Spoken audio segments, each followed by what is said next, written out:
ನಮಸ್ಕಾರ ಸ್ನೇಹಿತರೆ.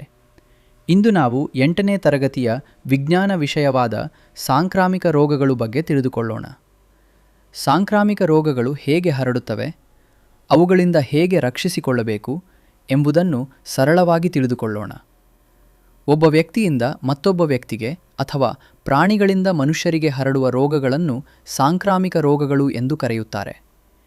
ಈ ರೋಗಗಳು ವೈರಸ್, ಬ್ಯಾಕ್ಟೀರಿಯಾ, ಶಿಲೀಂಧ್ರ ಮತ್ತು ಪ್ರೋಟೋಜೋವಾಗಳಿಂದ ಉಂಟಾಗುತ್ತವೆ.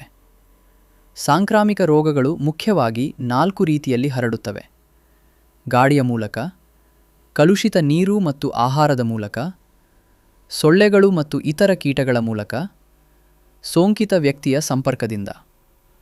ಕೆಲವು ಪ್ರಮುಖ ಸಾಂಕ್ರಾಮಿಕ ರೋಗಗಳು: ಮಲೇರಿಯಾ, ಅನೋಫಿಲಿಸ್ ಸೊಳ್ಳೆಯಿಂದ, ಡೆಂಗು, ಏಡಿಸ್ ಸೊಳ್ಳೆಯಿಂದ, ಕಾಲರಾ, ಕಲುಷಿತ ನುಳ್ಳೆಯಿಂದ, ಕಾಲರಾ, ಕಲುಷಿತ ನೀರು ಮತ್ತು ಆಹಾರದಿಂದ.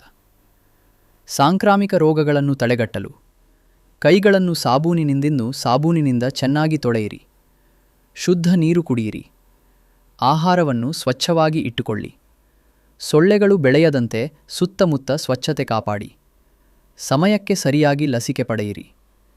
ಸ್ವಚ್ಛತೆ ಮತ್ತು ಆರೋಗ್ಯಕರ ಅಭ್ಯಾಸಗಳನ್ನು ಪಾಲಿಸಿದರೆ ಸಾಂಕ್ರಾಮಿಕ ರೋಗಗಳಿಂದ ನಮ್ಮನ್ನು ಮತ್ತು ನಮ್ಮ ಕುಟುಂಬವನ್ನು ರಕ್ಷಿಸಬಹುದು.